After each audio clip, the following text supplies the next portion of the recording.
Bonjour à tous et bienvenue sur Oser être soi, le podcast qui vous invite à oser être vous-même pour plus d'épanouissement. Je suis Shana, passionnée de développement personnel, de voyage et de témoignages inspirants.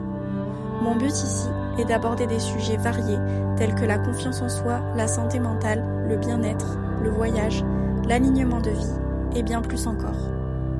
Vous écouterez des histoires inspirantes au travers de personnes qui ont osé sortir des sentiers battus, qui ont osé prendre des risques et sortir de leur zone de confort, et qui partageront ici des outils et des réflexions qui peuvent vous aider à vous sentir moins seul dans vos propres cheminements. Que vous soyez en quête de sens, d'inspiration ou simplement curieux, ce podcast est un espace pour apprendre, grandir et surtout oser être vous-même. N'hésitez pas à vous abonner dès maintenant pour ne manquer aucun épisode et me laisser un commentaire, ça me fera très plaisir. Bienvenue dans un nouvel épisode du podcast Oser être soi. Aujourd'hui, j'ai le plaisir d'accueillir Teva qui vit en Australie depuis 3 ans. Teva a traversé plusieurs années d'adaptation, de remise en question, d'expériences parfois inconfortables. Il a aussi fait le choix d'aller plus loin, créer un business à l'étranger. À travers son témoignage, il veut montrer que tout est possible quand on s'en donne les moyens. Dans cet épisode, nous allons parler de voyage, de chaos culturel, de peur, de liberté, mais aussi d'entrepreneuriat, de doute, de passage à l'action et de ce que signifie réellement oser être soi, loin de ses repères dans un autre pays. Bonjour Teva, merci d'avoir accepté de participer au podcast. La première question que je pose à tous mes invités, c'est peux-tu te présenter de la façon dont tu le souhaites? Bonjour à tous. Donc moi c'est Teva. J'ai 25 ans, bientôt 26. Donc ça fait maintenant 3 ans que je suis en Australie. J'ai un parcours plutôt classique en France. Donc voilà, j'ai fait un bac scientifique. Je suis un ancien sportif de niveau, donc j'ai fait de l'aviron. Donc voilà, j'avais envie de sortir un peu cette routine classique du sportif de niveau qui mange, boit, dort et vit que pour son sport. Donc à la suite de mon lycée, je me suis orienté en école de commerce pour faire un bachelor du coup en 3 ans, donc à Audencia à Nantes. Au cours de ce cursus scolaire, j'ai eu la chance de faire des stages à l'étranger. Je me suis rendu en Afrique du Sud, au Mexique, en Grèce, à Paris malgré le Covid. Et ça m'a donné l'envie de, à la suite du bachelor, de aller voir, faire une petite césure de 4, 5, 6 mois, voir ce qui se passe en Australie pour apprendre l'anglais, découvrir la chaleur australienne. Et puis voilà, malheureusement, cette césure, ou heureusement, cette césure s'est prolongée. Et voilà, me voilà 3 ans ici. Et qu'est-ce qui t'a donné envie de prolonger ce séjour en Australie? Qu'est-ce que t'as aimé dans ce pays particulièrement, que tu retrouvais pas forcément en France ou ailleurs? Bien sûr. Donc, au premier abord, moi, ma ville d'arrivée, en fait, on a chacun une ville d'arrivée, parce que l'Australie, c'est énorme. Donc, ma ville d'arrivée, moi, c'était Sydney. Donc, je venais tout seul, techniquement, enfin, sur le papier, je venais tout seul. Mais en fait, j'avais plusieurs copains qui venaient du bachelor, qui étaient un peu partout, dans toutes les villes, un peu étalées en Australie. Donc, déjà, c'était le premier ancrage qui s'est fait directement du coup, avec des potes de potes du réseau scolaire.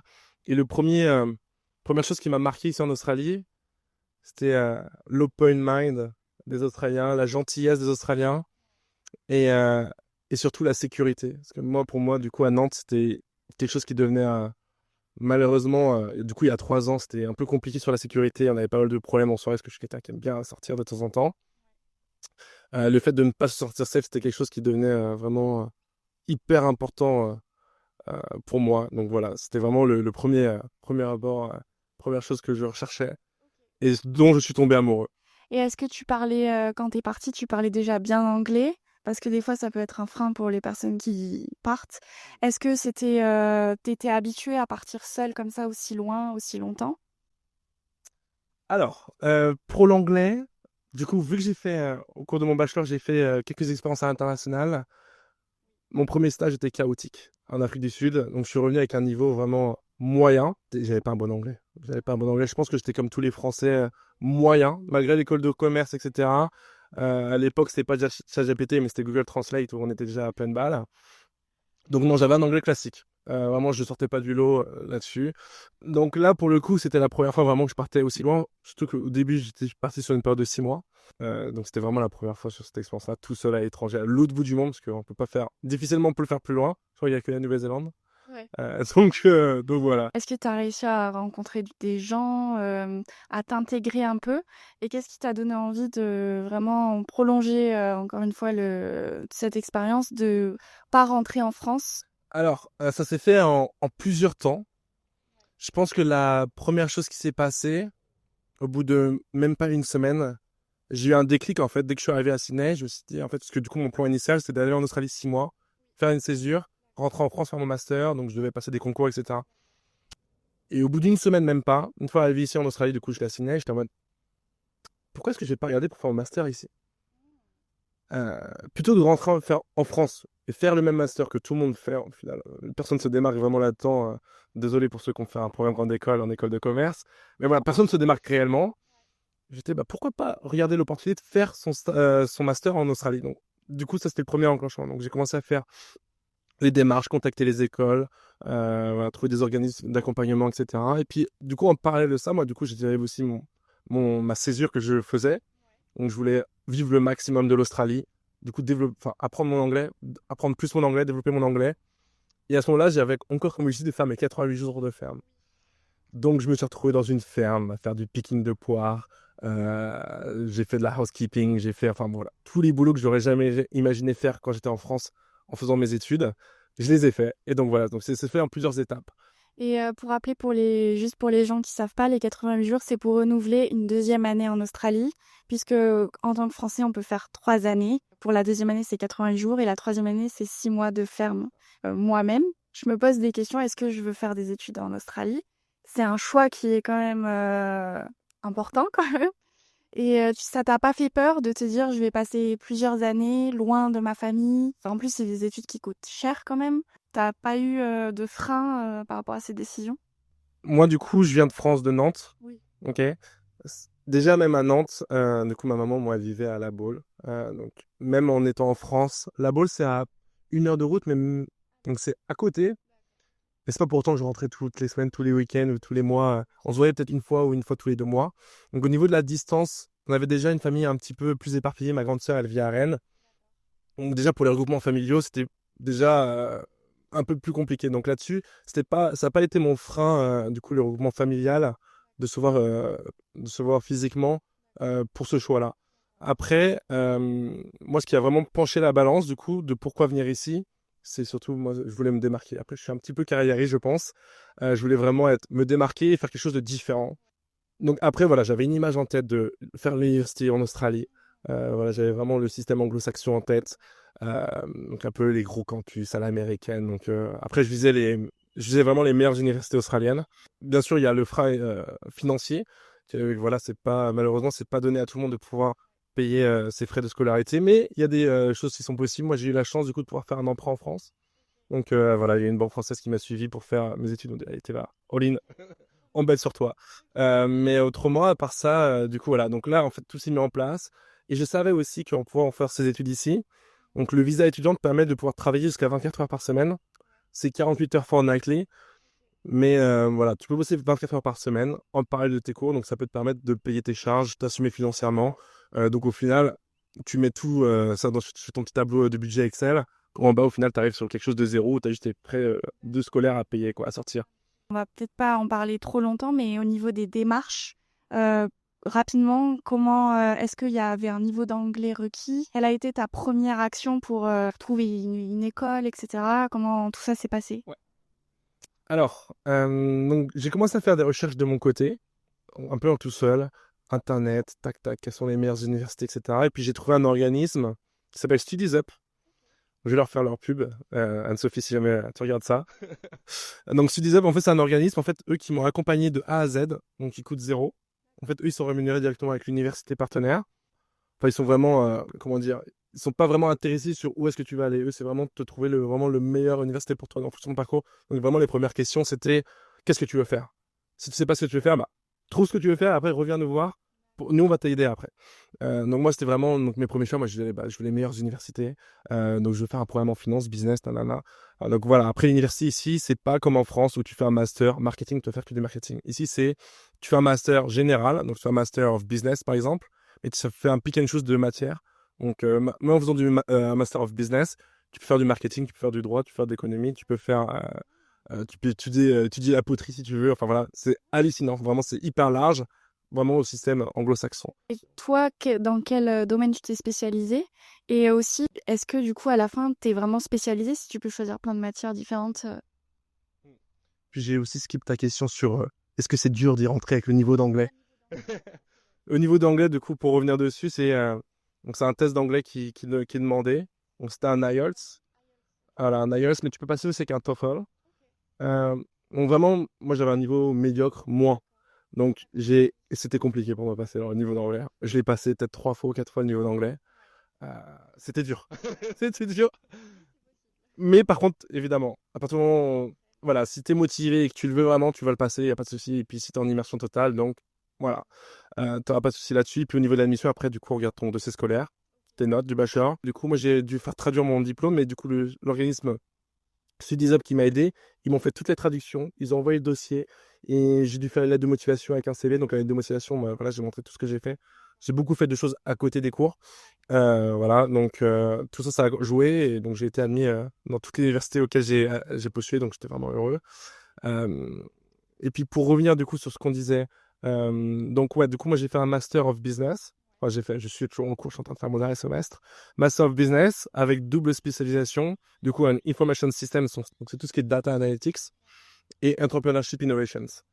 Mais du coup, malgré ces cours-là, en fait, tu fais toujours un pick and choose de matière en plus. Du coup, moi, j'adore la finance. Donc, j'ai pris des matières financières, de analysis, etc. Donc voilà, à la sortie de ça, je trouve que j'ai plus de skills. Je suis quand même spécialisé. Donc, j'ai pris des cours, donc je sais de quoi on parle.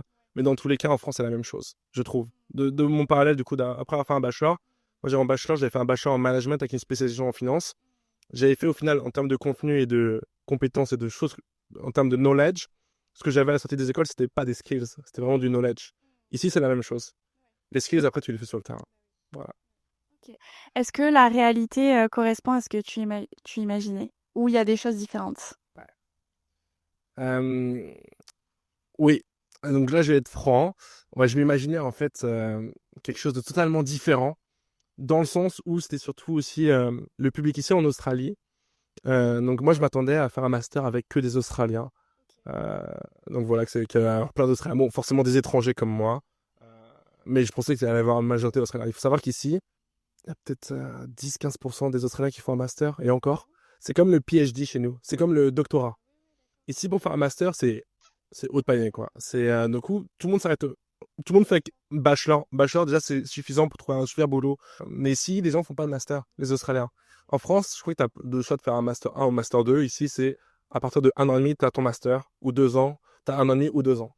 Si tu fais une double SP, c'est 2 ans. Donc voilà, du coup, j'étais un peu surpris sur le fait, du coup, de me retrouver sans Australiens, du coup, mais que des étrangers. Du coup, il y a beaucoup de Chinois, beaucoup d'Indiens, beaucoup de Norvégiens, euh, très peu d'Européens, pas mal aussi d'Amérique du Sud, beaucoup de Colombiens. Donc au final, ça c'est aussi, du coup, ça c'était la bonne surprise. C'est que du coup, j'avais pas beaucoup d'Australiens comme je pensais, mais au final, j'ai réussi à sortir un réseau international que j'aurais pas imaginé, qu'au final, qui n'a pas de prix pour moi. Aujourd'hui, on peut aller n'importe où dans le monde, j'aurais des amis à retrouver, quoi. Donc ça, c'est top. C'est vrai qu'on n'en a pas parlé, mais combien ça te coûte, enfin, si tu veux bien en parler, par an, juste pour que les gens aient une idée de ce que ça représente? Donc le master en lui-même, du coup, le semestre. Donc, malheureusement, enfin, j'ai pris le meilleur. J'ai pris le meilleur, donc tu payes par semestre. J'ai pris le meilleur, donc c'est forcément du coup le plus cher. On est à 25 000 $ par semestre. Donc j'en ai 4 semestres. Donc ça fait 100 000 $. Sur les 100 000 $, du coup, tu mets ça en euros, ça fait 57 000 €, quelque chose comme ça au taux d'aujourd'hui. 57 000 €. Mais du coup, moi, ce que j'avais fait, du coup, au niveau de ma réflexion, peut-être que du coup, ça va aider certains à se projeter. euh, C'était que du coup, j'ai comparé le prix d'un master en France. Ok. Donc j'ai pris Odense, par exemple, qui était à 16 000 € l'année. Ça faisait 32 000 € les 2 ans. Là, j'étais à 57 000 €. Du coup, il y avait 20 000 € d'écart. Sur ces 20 000 € d'écart, j'étais en mode OK. Mais si jamais je vis en Australie, du coup, en fait, en faisant un master ici en Australie, à la suite de ton master, une fois que tu es diplômé, tu as 2 ans de visa. On te donne 2 ans ou 3 ans de visa. Parce que tu as fait ton master ici. À ce moment-là, j'étais déjà en train de me projeter. Et du coup, j'ai fait rapidement des calculs et je me suis dit, bah, attends, du coup, si jamais je suis diplômé ici et que je trouve un boulot, à la suite de mes études, c'est pas 50 000 ou 45 000 € qui vont m'attendre en sortie d'études en France. Ici, c'est du 100 000 $, 90, 95 000 de salaire. Voilà. Donc j'étais en mode, bah écoute, au final, j'investis sur moi. Je vois sur le long terme. Et du coup, mon engagement, c'est de rester 2 ans pour rembourser mon master. Et une fois que j'ai remboursé mon master, après, je réfléchis. Mais pour le moment, du coup, c'est comme ça que j'ai vu les choses. Et donc voilà, j'ai vu ça vraiment comme un investissement, en fait. Donc, ok, forcément, c'est plus cher. Il y a des coûts supplémentaires. Donc, au final, on arrive sur 10 000 euros de plus par an. Mais au final, ces 10 000 euros, pour moi, je pense qu'ils sont bien investis. Ok, ok, très bien. Est-ce que au niveau de, je sais pas, il y a d'autres différences qui t'ont marqué, par exemple, les profils, c'est plus des jeunes ou c'est un peu de tout âge, par exemple? Est-ce qu'il y a même des différences dans la façon d'enseigner, qui t'ont marqué vu que tu as connu les deux, en France et en Australie? Carrément. Ah bah là, tout à fait. La façon d'enseigner, ouais, totalement différente. Donc, en fait, ici, on va être plus. En fait, en France, c'était vraiment en mode. Pour moi, c'était un peu de l'assistanat. C'est-à-dire que tous les jours, tu avais cours, fallait être en cours, et puis tous les soirs, tu avais des devoirs à faire pour le lendemain ou le surlendemain ou la semaine d'après, tu vois. Ici, c'est totalement différent. Du coup, c'est les lecturers, enfin les gens qui donnent les cours.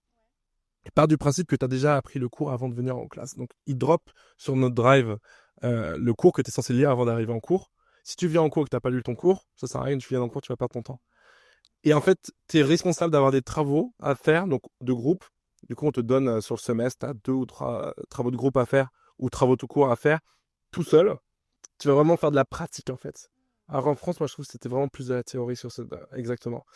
Les différences que j'ai vues, du coup, c'est au niveau du campus, comment est la vie étudiante. Ici, comme je l'ai dit, du coup, il n'y a pas beaucoup de gens qui font un master. Mais du coup, les peu d'Australiens qui font un master, ils sont beaucoup plus âgés que nous. C'est-à-dire que nous, on a tendance à faire, OK, on fait bachelor et on a foulé, on fait master. Très peu font un petit heure, une année de césure. Ici, c'est du coup, on fait un bachelor, on s'arrête au bachelor, on travaille. Et du coup, il y a pas mal de gens, peut-être après 10 ans de boulot, ils disent, ah, il faut peut-être que je fasse un master pour compléter des skills. Du coup, là, ils vont faire le master. Du coup, il y a des classes où je me trouve avec des personnes qui ont même 50 ans. C'est hallucinant. Donc ouais, ça c'était vraiment le gap où j'étais en mode waouh. Et puis je te retrouve autour avec des gens qui ont 22 ans. Enfin, du coup, t'as des travaux de groupe, c'est assez marrant, assez hilarant.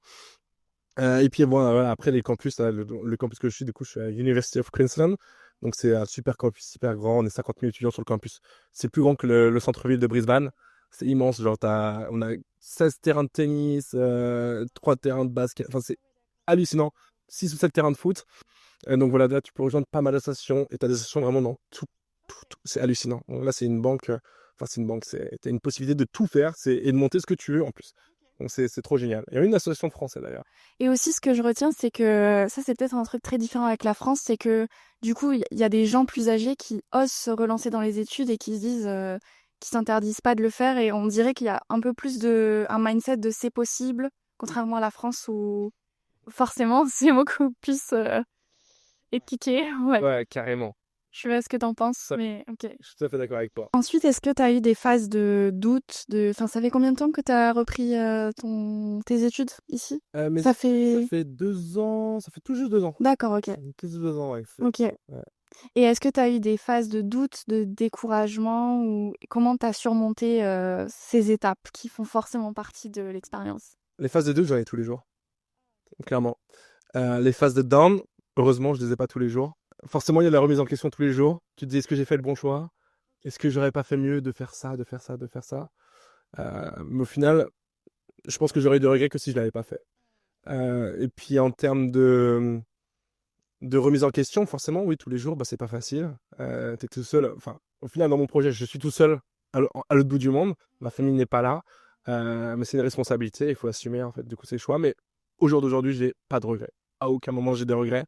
C'est oser et franchement, sortir de ces zones de confort. Moi, j'ai qu'une chose à dire, c'est faites-le. Parce que je peux que le recommander. Vraiment, c'est incroyable. Donc voilà, tout ce que j'ai vu au jour le jour, c'est des choses qu'on n'aurait pas vécues en France, malheureusement. Comme quoi, par exemple? Comme ici, j'ai un boulot à parallèle des cours. Ok. Bon, voilà, pour dire rapidement comment ça s'est passé, c'est que j'étais encore sur la fin de mon backpack. Je commençais à me lancer du coup pour faire mon master. Et à ce moment-là, du coup, je faisais la housekeeping, je faisais des petits boulots, mais j'étais hyper content d'être vraiment en relation client. Donc, je faisais le F&B, food and beverage, c'est serveur. Je faisais serveur, je faisais des coffees, je nettoyais les chambres pour les bonnes et mauvaises choses. Je le faisais, c'était vraiment génial. Et puis un jour, du coup, je croise le directeur. Du coup, je travaille dans un hôtel ici. Et puis un jour, je croise le directeur. Yeah, t'es là, tu faisais quoi en France? Donc j'avais bossé, j'avais fait une année en alternance en audit et comptabilité. Il m'a dit, mais on cherche quelqu'un en finance, ça te dit pas de venir en finance chez nous? Je dis, bah carrément. Et une semaine, 10 jours après, j'étais dans les bureaux, non?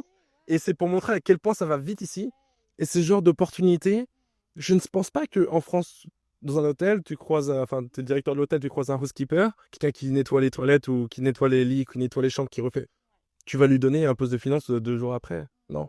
Donc ça, c'est vraiment, ça va hyper vite ici. Donc il y a beaucoup de plus d'opportunités. Quel conseil, pour finir un peu sur les études, tu donnerais à quelqu'un qui hésiterait à se lancer, qui dit oui, mais je sais pas si je veux vraiment vivre en Australie, si ça vaut vraiment le coup, j'ai peur pour mon anglais, tout ça. Quel conseil tu donnerais à quelqu'un qui hésite aujourd'hui? Première chose, c'est ce que je te dirais, c'est pose-toi la bonne question. Si tu as vraiment besoin de faire des études en master, du coup, moi, ma situation, c'est est-ce que tu as vraiment besoin de faire un master? Pourquoi? Déjà, c'est la première question. Deuxième question, c'est pourquoi le faire en France? Pourquoi le faire en Australie? Pose le pour et le contre. Vraiment, fais ton petit tableau Excel. Enfin, je suis à fou d'Excel, c'est vrai que je fais que dire Excel depuis tout à l'heure, mais fais un petit tableau, écris, mais plus, moins, et du coup, tu poses le pour et le contre. Moi, vraiment, ce que je te recommande, enfin, en tout cas, si jamais tu vas avoir une ouverture plus à l'international pour derrière ton futur, du coup, apprendre l'anglais, du coup, ouvrir ta culture, faire développer du réseau à l'international, tu vas pouvoir le faire en France, mais difficilement. Mais ici, ça va être trop facile de le faire. Donc voilà, c'est ce que je te recommande si tu veux t'ouvrir des... Voilà. Et puis tu vas apprendre énormément, pas que les cours. Aujourd'hui, je vais dire que je suis vraiment très très riche aujourd'hui, mais je l'aurais jamais été en restant en France. J'ai appris tellement sur la Chine, le Japon, l'Amérique latine. J'ai un enchaînement culturel qui s'est fait du coup naturellement, juste en parlant tous les jours avec des potes ou des collègues. Ah, c'est comme ça dans ton pays? Ah, mais nous, c'est comme ça. Et tac, tac, tac. Et du coup, c'est hallucinant. Et voilà, juste là-dessus, moi, je te dis, n'hésite pas plus et fonce, quoi. Fonce. Et puis, si tu as d'autres questions ou tu tiens en doute, tu peux me contacter, il n'y a pas de problème. Ou contacter l'agence, voilà. Ou contacter l'agence Studies Up qui va t'aider avec plaisir. Ok. Oui, le podcast est fait pour ça, donc si vous avez des questions, n'hésitez pas. Maintenant, on va passer plus à la partie entrepreneuriat, puisque tu m'as dit donc que tu t'es lancé dans l'entrepreneuriat. Est-ce que tu peux nous raconter un peu comment tout a commencé et pourquoi? Je pense que j'ai toujours fait de l'entrepreneuriat, en fait, depuis que je suis tout petit. Enfin, j'ai toujours aidé et accompagné déjà les gens dans les directions. J'ai toujours été en soif d'information, d'aller chercher les choses, de comprendre comment fonctionnaient les choses. Et du coup, de par les connaissances que j'apprenais par moi-même, du coup, j'ai lu pas mal de choses, que ce soit sur les réseaux, que ce soit sur les chaînes YouTube, enfin, si tu regardes mon feed, c'est que de l'information. Et du coup, de par ce knowledge que j'apprends, j'adore le transmettre et diriger les gens. Du coup, déjà, en fait, j'étais pas vraiment le mec qui agissait, mais déjà, je disais, OK, faut faire comme ça, faut faire comme ça, faut faire comme ça, parce que. Et puis, du coup, donc ça, c'était vraiment toute la partie, genre, j'étais au lycée, arrivé bachelor, master. Là, j'ai commencé à faire des choses, donc, plus aller dans les BDE, dans les associations, et puis j'ai essayé de monter tellement de choses. J'ai fait essayé de dropshipping, du coup, enfin, voilà, truc de malade. Puis, je viens d'une famille un peu folle là-dessus. Donc j'ai ma grande sœur, c'est une grande malade, elle a monté sa boîte de bijoux à 20 ans, 21 ans, donc là elle est toujours, elle fait sa boîte de bijoux. C'était vraiment avant tout ce marché-là qui a été en croissance vraiment avant le Covid.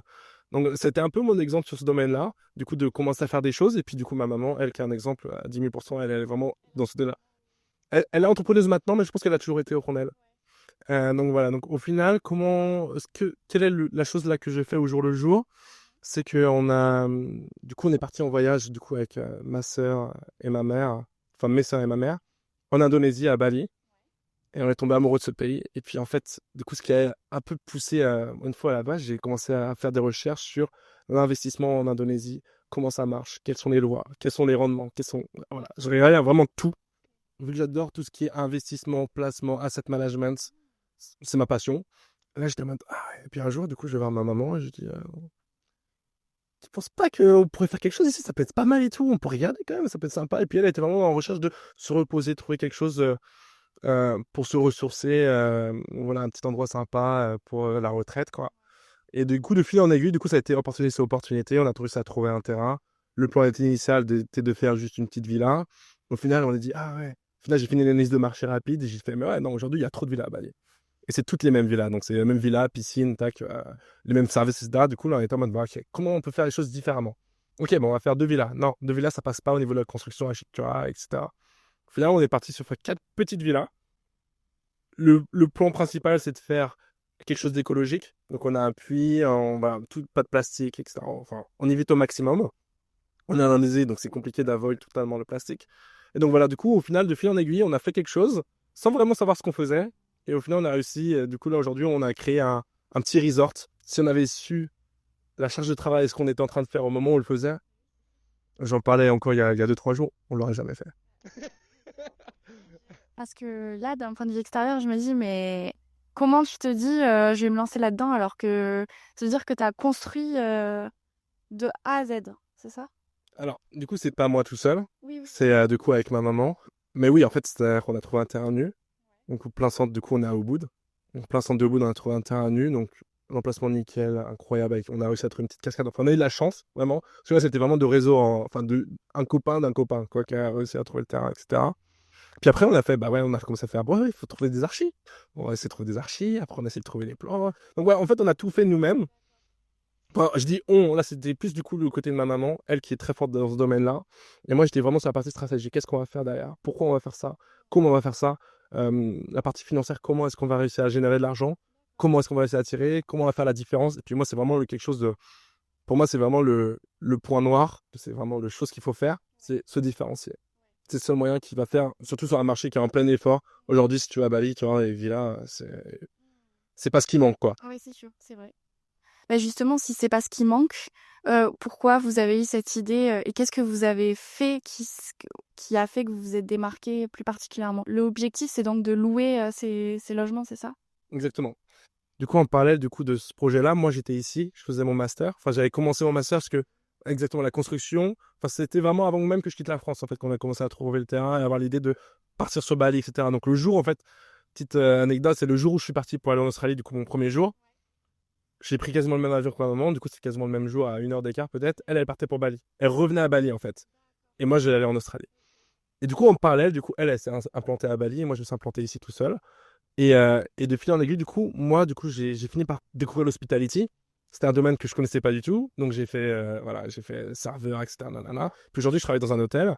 Donc, je connais un peu je sais comment ça marche quand t'es un hôtel. Du coup, c'est comme ça où je me suis inspiré du modèle économique, du coup, ici. Comment on gère un hôtel ici pour le faire à Bali. Et qu'est-ce qui a fait qu'on s'est démarqué? Du coup, bah là, on voulait faire des villas individuelles, du coup, pour 2 personnes. L'idée, c'est que quand t'es à Bali, aujourd'hui, c'est un peu la démesure, c'est-à-dire que tu vas vivre dans des maisons que tu n'auras jamais chez toi. Enfin, à moins que tu aies vraiment de très bons moyens. C'est des villas de malades, voilà. Et en fait, nous, on était plus dans le mode, on va casser ça, on va essayer de redevenir un peu terre à terre, on va vous donner un confort que top, mais vous allez vous sentir chez vous. Vous allez vous sentir chez vous, donc tu vas avoir la qualité, vraiment, toutes les manières nobles, les matières nobles qui ont été choisies, que ce soit le bois, on a trouvé du carrelage, voilà, tout ça, ça venait de Bali, etc. Tout ça, en fait, ça a été vraiment hyper inspiré là-dessus. Et puis, du coup, nous, ce qu'on voulait, surtout à Bali, on voit qu'il y a beaucoup de consommation de plastique. On voulait vraiment avoyer ça au maximum. Et l'eau n'est pas potable, de robinet ou la douche. Donc là, on voulait redonner cette possibilité-là. Parce que du coup, vu que l'eau n'est pas potable, bah, forcément, tu vas avoir la consommation de plastique pour acheter les bouteilles en eau ou les gros galons d'eau, etc. Du coup, nous, on était en mode, bah écoute, on va creuser un puits, on va mettre des filtres à eau, on va faire un filtre 4, 5, 6 fois dans le mécanisme, et puis on va donner de l'eau potable dans les cottages. Comme ça, on avoid dans le plastique au niveau des bouteilles d'eau, et puis là, c'est énorme, parce que là, par guest, tu vois, tu mets 2 bouteilles tous les jours. Donc voilà. Donc là, c'était là-dessus. Après, au niveau du business plan, là, du coup, on a réfléchi.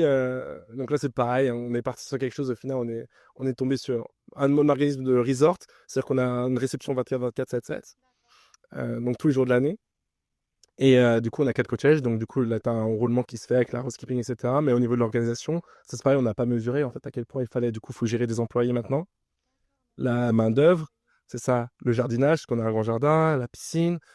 Donc voilà, c'est ça. Donc, au final, mis bout à bout, en fait, le labor cost en lui-même d'un employé, ben, c'est un peu inférieur, mais quand tu mets au prorata en pourcentage par rapport en termes de revenus que ce que tu gagnes ici, tu restes sur quasiment quelque chose de similaire. Mis bout à bout, bah, forcément, du coup, il y a beaucoup de charges. Et du coup, on arrive sur un business à gérer. Et au final, ce business à gérer, c'est la même chose que si on l'avait géré ici ou en France, au final. Ouais. Ta maman aujourd'hui, elle est à Bali? Enfin, est-ce qu'elle vit à Bali? Non. D'accord, parce que comment vous est venue l'idée d'investir aussi loin en fait? Parce que s'il y a un problème, il faut rapidement être sur place aussi, j'imagine. Ouais, c'est excellent, tu vois, ça, ce genre de réflexion. Moi, je suis même pas sûr qu'on y a pensé à ce genre de choses. S'il y a un problème, pour le moment, en fait, il n'y a pas de problème. On a une équipe de management à qui on fait confiance. Donc, du coup, on a sous-géré. Donc, c'est-à-dire que maintenant, ok, le business plan, c'est Rapidement, c'est du coup, on est du coup les owners, ok? Derrière, on a un management. Et sous le management, du coup, on a nos employés, ok? Donc, nous, on fait confiance, totale confiance avec le management. On est en relation directe tous les jours. On a un team leader de l'équipe, avec qui on est en relation tous les jours aussi également. Et puis, du coup, derrière, j'ai réussi à trouver le marketing, etc., d'autres piliers, etc., qui font que le système aujourd'hui actuel dans lequel on est, il fonctionne. Mais s'il y a un problème aujourd'hui, quel problème on pourrait avoir? Des inondations, bah écoute, ces inondations, on a l'information dans la seconde et on leur dit quoi faire et ils agissent, ils réagissent. C'est pas nous qui allons faire à l'accueil des gaz, qui allons faire le nettoyage, c'est pas possible. Donc voilà. Et aujourd'hui, on est tous les jours, il y a du monde qui est dans le resort. Donc voilà. Qu'est-ce que ce business t'a appris sur toi? Est-ce que ça a révélé des choses que tu savais pas forcément sur toi? Par exemple, ouais, ta capacité à rebondir, ta résilience. Est-ce que ça a révélé des choses que tu savais pas forcément sur toi? La chose la plus compliquée a été du coup de travailler avec la famille. C'est drôle, mais voilà. Donc, enfin voilà, moi demain je suis papa, du coup là c'est avec ma maman en relation, mais t'as ton petit qui te dit quoi faire, quand faire. Ah, c'est dur, hein. Ah, c'est dur. Et puis admettre, si jamais il a raison, admettre, oh, c'est dur. Mais à l'inverse aussi, moi c'est pareil, hein. Du coup, ma maman me dit quoi faire, je dis, ah, mais toujours. Donc voilà, ça c'est la partie la plus compliquée. Après, chose que j'ai appris du coup sur moi, voilà, je savais que j'étais quelqu'un d'organisé, mais là je pense que en fait, il y a besoin d'une organisation à 2000%. Exactement, c'est la discipline. C'est-à-dire que moi, mon programme, il est organisé. Enfin, quand tu regardes du coup mon planning, enfin, ma vie, je pense que je suis un peu. Les gens ils me prennent pour un fou en général parce que j'ai mon master ici. J'ai un boulot en part-time là-bas. Je gère un business en Indonésie avec ma maman. Et puis je fais partie d'associations ici. Je fais du sport, je fais de l'aviron. Et puis j'aime bien sortir un petit peu en soirée techno pour me défouler, parce que c'est un peu pour m'évader, quoi. Mon défouloir exactement. Donc, tu vois, genre, par exemple, je suis au boulot, eux, 100%, c'est leur vie, c'est un peu le boulot là-bas. Moi, c'est juste 20% de ma vie, 30% c'est l'école, et puis 30 autres pourcents, c'est Bali, et puis le reste, c'est ma vie privée, quoi. Et puis là, aujourd'hui, je cherche vraiment un CDI, du coup, je vais me couper vraiment de de notre business en Indonésie.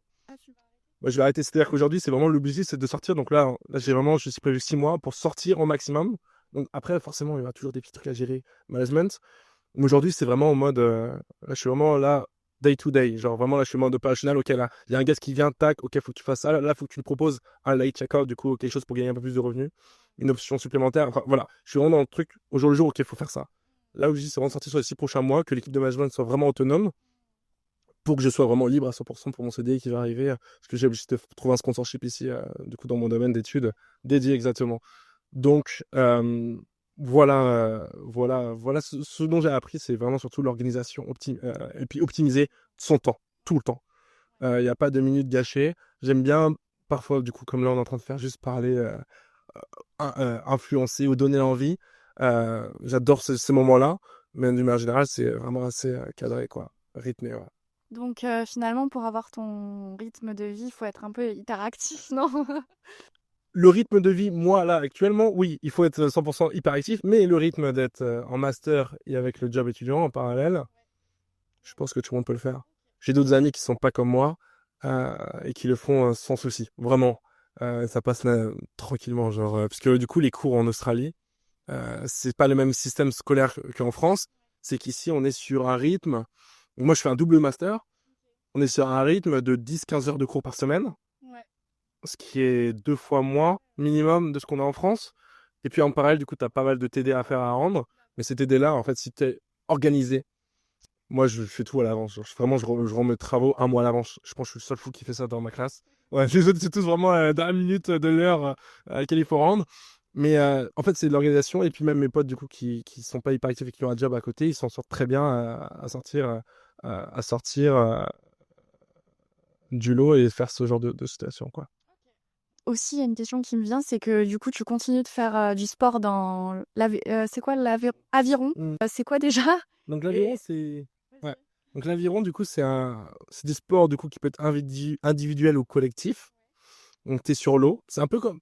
S'il y a des gens qui font de l'aviron, skipper ça, mais c'est un peu comme du kayak. Sauf que c'est pas une rame comme ça, c'est que tu en as deux et tu as un siège qui bouge. Et d'ailleurs, c'est le sport le plus complet avec la natation. Et qui est comparable avec la natation que pour le dos crawlé, qui est la seule nage qui est aussi...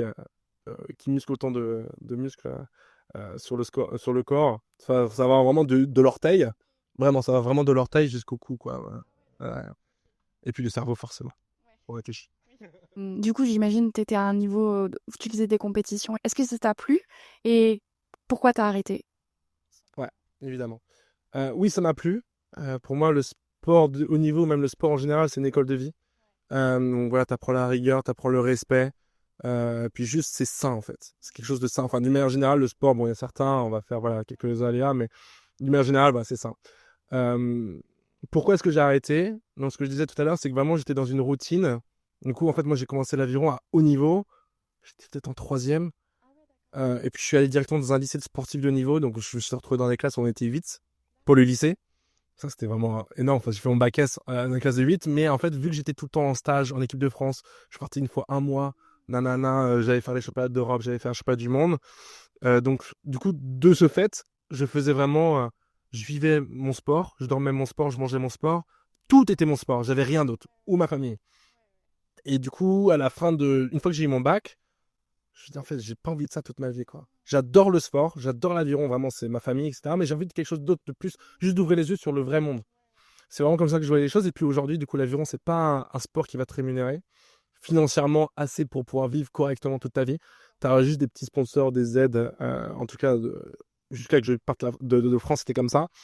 Euh, Financièrement, c'est très très compliqué. Du coup, moi, j'étais vraiment, enfin, j'ai toujours eu un peu des, enfin, je suis un peu un carriériste. Enfin, j'ai envie de réussir financièrement, etc. Et j'étais en mode, bah ouais, non, malheureusement, j'adore ce sport, mais ça m'a vraiment fendu le cœur, quoi. C'était vraiment la décision la plus dure de ma vie, de prendre la décision d'arrêter l'avion. Donc, j'ai arrêté un peu du jour au lendemain, à ce moment-là, pour le bachelor. Et du coup, là, j'ai eu vraiment une cassure qui s'est fait. En fait, du coup, je me retrouve dans une sorte de, je ne vais pas dire secte, parce que c'est vraiment négatif, mais d'un monde très fermé, privé, où on était dans une classe de 8, à une école de commerce, où on est 800, où il y a la fête tout le temps, où je découvre un peu la vie. Et là, du coup, j'étais un peu comme un fou. Pendant les 2 3 ans, j'apprenais vraiment de découvrir le monde, quoi. Découvrir les soirées, voilà, quoi. Et cette différence, c'était, tu l'as vécu positivement ou c'était quand même assez difficile de passer d'un monde à un autre comme ça?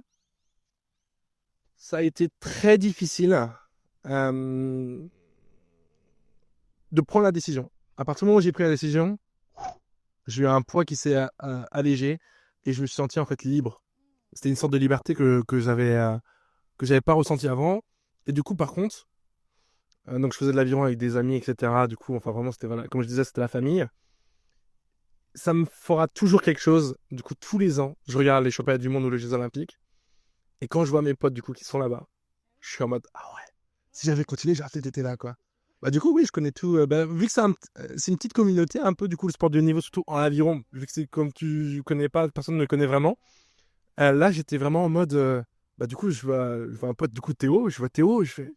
Putain, Théo, il est aux Jeux Olympiques, quoi. Alors que je le battais quand il était junior, quoi. Et là, je fais, putain, si j'avais continué, ça aurait peut-être été plus fun. Mais bon, c'est un choix, exactement. Et comme je dis, t'as des regrets que si tu fais pas les choses. Donc, j'aurais eu des regrets si j'avais pas pris cette décision-là. Et aujourd'hui, j'ai pas de regrets d'avoir pris cette décision-là. Donc. Et enfin, je voulais parler donc de commencer de vivre à l'étranger depuis plusieurs années. Est-ce qu'il y a eu des défis auxquels tu t'attendais pas forcément en vivant aussi longtemps en Australie? En Australie, plus particulièrement, je parle. Premier défi, du coup, l'anglais, Oui. forcément. Forcément, ça a été l'anglais. Et puis, quelque chose que vous avez sous-estimé. Euh, du coup, bah, clairement, ici, je suis un immigré, hein, un expatrié, etc. Euh, et c'est que j'avais sous-estimé, du coup, l'intégration avec les vrais Australiens, pure souche. J'avais sous-estimé d'être proche avec eux, parce que moi, je suis quelqu'un vraiment de très sociable, accessible, etc. Je suis très ouvert, je peux parler de tout avec n'importe qui, n'importe quand. Voilà. J'adore ça. Et en fait, je n'aurais pas pensé qu'il allait y avoir un blocage indirectement, de par du coup l'anglais, psychologiquement en interne. Je me disais, en fait, à chaque fois que j'ouvre la bouche, maintenant je réfléchis, je suis en mode, attends, faut que je réfléchisse. Et des fois, le temps que je me dise, ok, je réfléchis, nanana, bah, on a déjà sur les sujets, quoi. Donc ça, c'est quelque chose que j'ai sous-estimé, du coup, que j'ai eu du mal et que j'ai encore un peu du mal, mais je travaille vraiment là-dessus, de trouver vraiment des amis qui restent ici sur le long terme. Et ça, c'est vraiment quelque chose aussi, du coup, je voulais arriver à ça. C'est le point noir, en fait, de l'Australie, du coup, quand tu es expatrié, c'est de trouver des gens comme toi qui restent ici sur le long terme. Et ça, c'est quelque chose moi, qui me fend le cœur à chaque fois. Donc au début, voilà, les premières années, ma première et deuxième année, premières années, j'étais vraiment dans le je donne, dans mes relations amicales, etc. De toute façon, c'est mes meilleurs potes, etc. Et au final, bah, tous ces potes-là que je me suis fait sur les premières années, ils sont tous partis. Ils sont pas rentrés en France, hein. Ils sont tous partis, mais partout dans le monde ou changer de ville en Australie, etc. Du coup, c'est ce qui a provoqué du coup mes certains coups down où là, tu étais en mode, bah écoute, je donne beaucoup pour des relations, mais au final, tout le monde se barre, quoi. Et au final, bah, depuis le début, depuis 3 ans, je suis tout seul dans mon délire, quoi. Donc voilà, c'est vraiment quelque chose qui est dur et que j'ai sous-estimé, qui est compliqué à gérer tous les jours, mais au final, là, depuis, donc, j'avais pris conscience à 6 mois, et depuis 6 mois, du coup, voilà. Et là, du coup, je commence à créer des relations sur des gens qui restent là sur le long terme, etc. Et c'est génial, et ça va trop bien. Et puis, voilà, bah, au niveau de la culture et tout, c'est toujours top d'en apprendre sur les Australiens toujours, et on en apprendra tous les jours, quoi. Et est-ce que tu arrives à t'intégrer à la culture vraiment australienne avec des locaux? Est-ce qu'ils sont accessibles?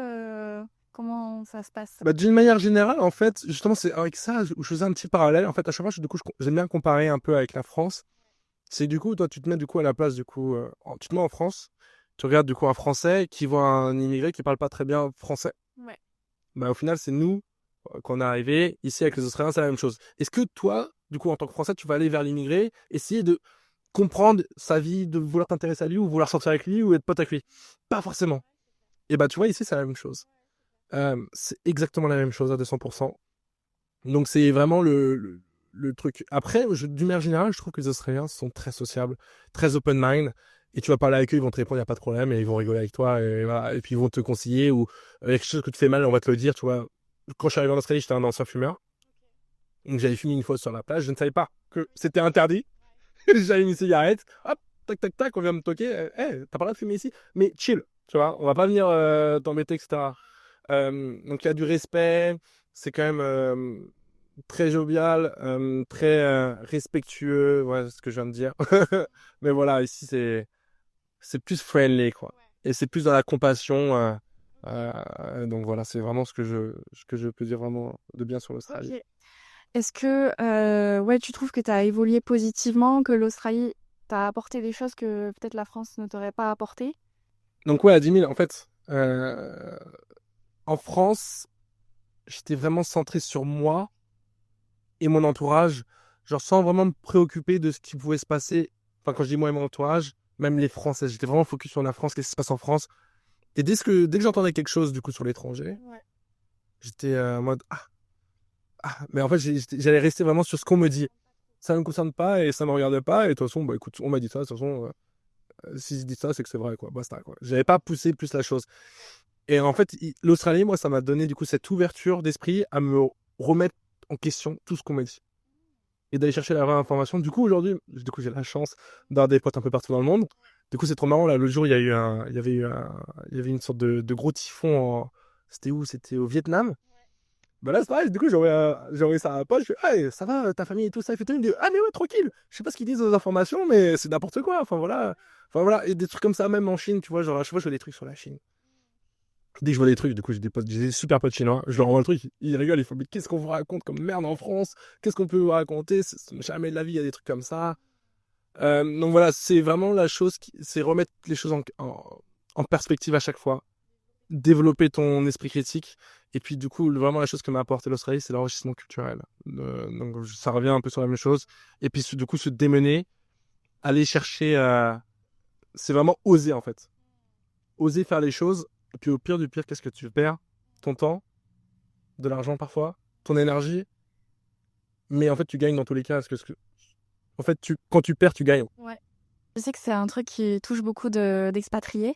Est-ce que tu te sens vraiment chez toi ici ou tu as l'impression quand même que tu es entre deux... Enfin, t'es pas vraiment chez toi en France, mais pas vraiment chez toi ici non plus. Donc, est-ce que t'as l'impression d'être entre deux? Je pense qu'en fait, ce genre de questions, ça peut se passer n'importe où dans le monde. Ici, oui, forcément, je suis étranger et je le resterai. Et puis même si un jour je deviens un citizen, donc avec le passeport australien, je serai toujours étranger. Et je suis totalement OK avec ça, il n'y a pas de souci. Euh, et de même manière qu'en France, du coup, moi j'ai des origines, tu vois, je suis métisse, j'ai des origines, c'est pareil. C'est pareil. Et donc aujourd'hui, je me considère français parce que je suis né en France et j'ai fait la plupart de ma vie en France. Mais même aujourd'hui, je retourne en France. Je suis retourné plusieurs fois en France. C'est drôle, mais dans mon pays, je me sentais étranger maintenant. J'ai échangé et puis au final, maintenant, je ne trouve plus de chez moi. J'ai mon confort. J'ai tout comme chez moi. mais je me sens pas chez moi forcément. Et donc ça, c'est quelque chose qui peut être rédhibitoire pour certaines personnes, je pense. Moi, ça ne l'est pas, et je sais que du coup, forcément, moi, ça me dérange pas de vivre comme ça. Vivre comme ça, dans tout cas. Enfin, en fait, j'ai la même vie que ce que j'avais en France. À peu de choses près.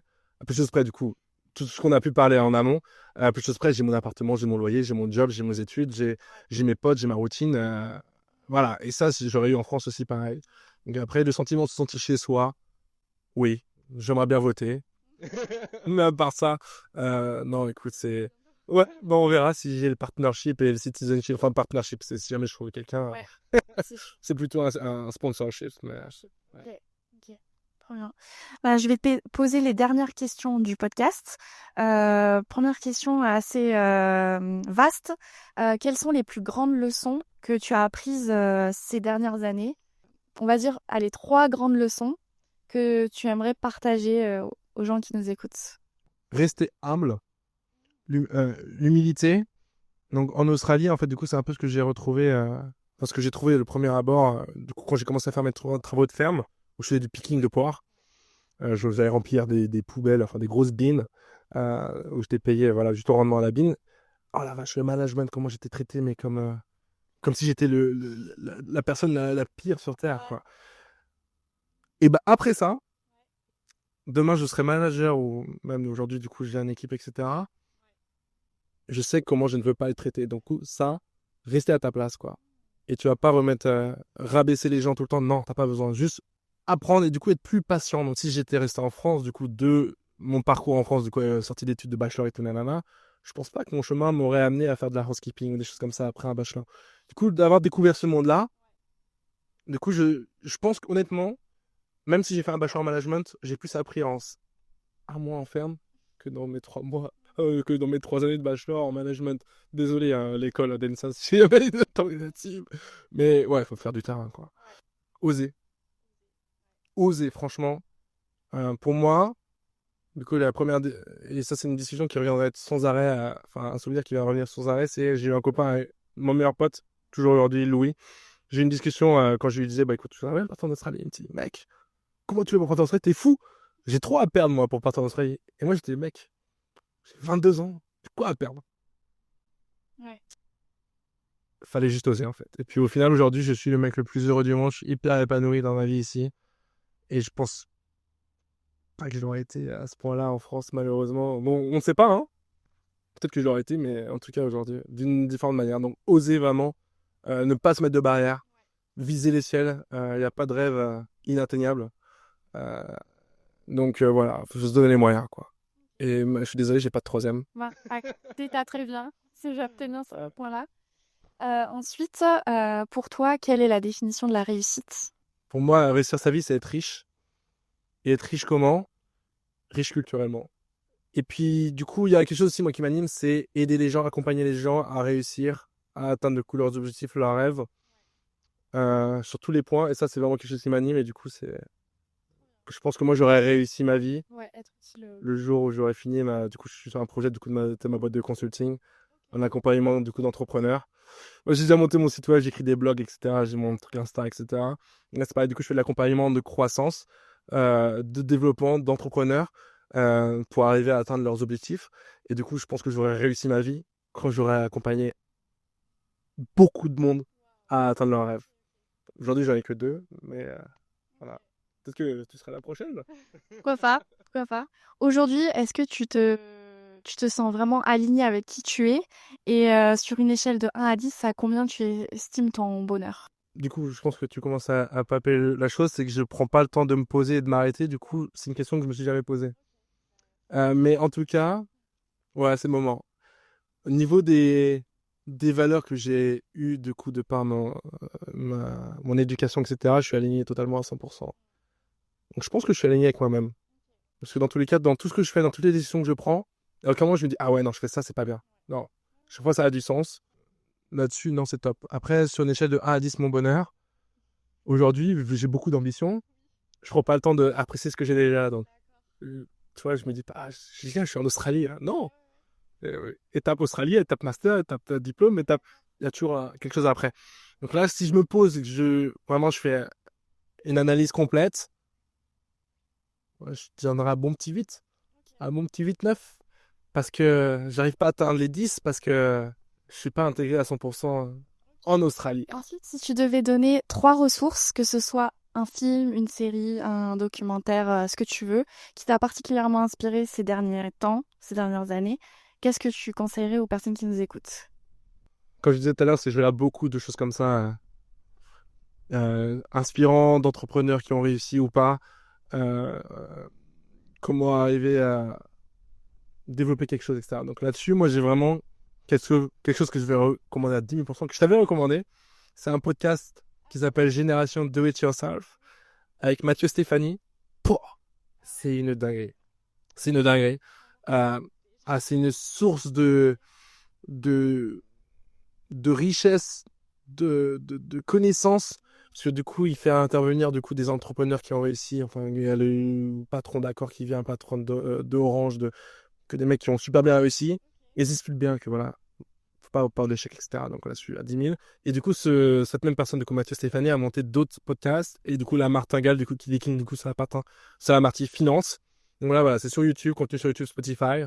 Bon, après, j'ai regardé un petit peu les gens de business. Mais là, je trouve que c'était trop générique, un peu trop pour tout le monde. Mais voilà ce que je recommande vraiment. Et puis après, bah, c'est faire ses recherches par soi-même, remettre en question. Tout, pas prendre la première information qu'on te donne, non. C'est comme l'IA, toi, tu bombardes de questions plein de fois, il faut remettre en question l'IA. Bah, c'est la même chose avec tout ce qu'on te dit, tout ce qu'on te montre. Si jamais il y a des personnes qui veulent te poser des questions ou quoi, où est-ce que tu veux qu'on les redirige sur ton compte Insta, si t'en as, ou n'importe quoi, un site web aussi, ce que tu veux? Bah, carrément. Vous pouvez me rejoindre sur LinkedIn, Teva Mélier, M-E-2-L-I-E-R, le nom de famille, et Teva, T-E-V-A, ouais, comme ça se prononce. Sur Instagram aussi. Mais bon, j'ai du mal à accepter les demandes, requests comme ça. Mais voilà, ça peut être sur Insta, il n'y a pas de problème aussi. J'adore, j'ai accompagné pas mal de monde, même juste installer sur l'Australie, venir ici, faire des études. Ce sera toujours un plaisir. Juste, je mettrai un peu plus de temps à répondre parce que j'ai coupé les notifications. Mais voilà. Et enfin, je vais te poser la question signature du podcast, qui est, ça veut dire quoi pour toi, oser être soi? Pour moi, c'est en fait déjà juste ouais, oser. Donc, pour prendre les décisions de agir, être soi, pour moi, c'est ses valeurs. Donc, agir en fonction de ses valeurs. Ouais, être aligné du coup. Aligné pas sa destinée, mais du coup, tu vas te la donner. Mais c'est ce que je dirais, ouais. Ok, merci beaucoup Théva. Merci beaucoup aux personnes qui ont écouté cet épisode et je vous dis à très bientôt pour un nouvel épisode. Bye!